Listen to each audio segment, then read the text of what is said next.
মাছের সুষ্ঠু প্রজনন, উৎপাদন, সংরক্ষণ এবং টেকসই মৎস্য আহরণের জন্য আগামী 15 এপ্রিল থেকে শুরু হচ্ছে সমুদ্রে মাছ ধরা নিষেধাজ্ঞা। এবার ভারতের সঙ্গে সামঞ্জস্য রেখে সময়সীমা নির্ধারণ করা হয়েছে। পটুয়াখালী প্রতিনিধি চিন্ময় কর্মকারের পাঠানো তথ্য এবং ছবিতে ডেস্ক রিপোর্ট। মাছ ধরার নিষেধাজ্ঞার সময়সীমায় ভারতের সাথে সামঞ্জস্য না থাকায় আমাদের সমুদ্র সীমায় এসে সেদেশের জেলেরা দেদারসে মাছ ধরে নিয়ে যেত। এতে নিষেধাজ্ঞা উঠে যাওয়ার পর পর্যাপ্ত মাছ পেতেন না বলে অভিযোগ জেলেদের। এতদিন দেখেছি দীর্ঘদিন ভারত বাংলাদেশ অবরোধ দিয়েছে, ভারতে অবরোধ দেয়নি। ভারতলারা আমাকে বাংলাদেশে ঢুকিয়া মাছ লই যেতে ধরে ধরে আগে ভারতলারা মাছ ধরে লই যেতে আগে আমরা থাকতাম ইতে, এখন আমরা গোছাইয়া একলগি নাম।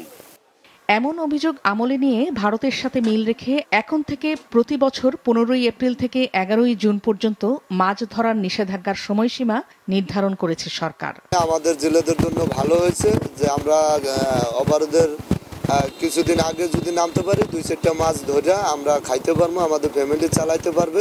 ভারত আর বাংলাদেশে একইভাবে অবরোধ দিয়েছে, এই সরকারকে ধন্যবাদ দেওয়া উচিত। বঙ্গোপসাগরে বাংলাদেশের জলসীমাতে 65 দিনের যে অবরোধটা ছিল, বাংলাদেশ সরকার এই অবরোধটি কমিয়ে এটা এখন 58 দিন করেছে। এটা একটি যুগান্তকারী পদক্ষেপ। তার পাশাপাশি যেটা করেছে, এই যে অবরোধের সময়টা এইটা হচ্ছে ভারতের সাথে সামঞ্জস্য করেছে। এতে করে জেলেদের মধ্যে দীর্ঘদিনের একটা অসন্তোষ ছিল। তারা আগে যে 65 দিন অবরোধ ছিল, এই অবরোধের মধ্যেও ভারতীয় জেলেদের অবরোধ শেষ হয়ে যাওয়ার পরেও প্রায় 39 দিন কিন্তু বাংলাদেশি জেলেরা সমুদ্র সীমায় মাছ ধরতে পারতো না।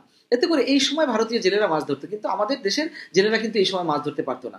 বারবারই কিন্তু এই অসঙ্গতির কথা আমরা বলে আসছিলাম এবং জেলেরাও এটা নিয়ে একটা দীর্ঘ অসন্তোষ ছিল। আমাদের জেলেদের দাবির প্রেক্ষিতে এবং বর্তমানে মৎস্য সংরক্ষণের সুবিধার্থে আমাদের এই সময়সীমা 58 দিন করা হয়েছে। আশা করি জেলেরা এই সময়সীমায় তারা মেনে চলবেন এবং তারা বিকল্প কর্মসংস্থানে মনোযোগ দিবেন। 2022 সাল থেকে প্রতি বছর 20 মে থেকে 23 জুলাই পর্যন্ত দেশের জলসীমায় মাছ ধরায় নিষেধাজ্ঞা ছিল। অন্যদিকে ভারতের জলসীমায় নিষেধাজ্ঞা ছিল 15 এপ্রিল থেকে 14 জুন পর্যন্ত। মাছরাঙা নিউজ ডেস্ক।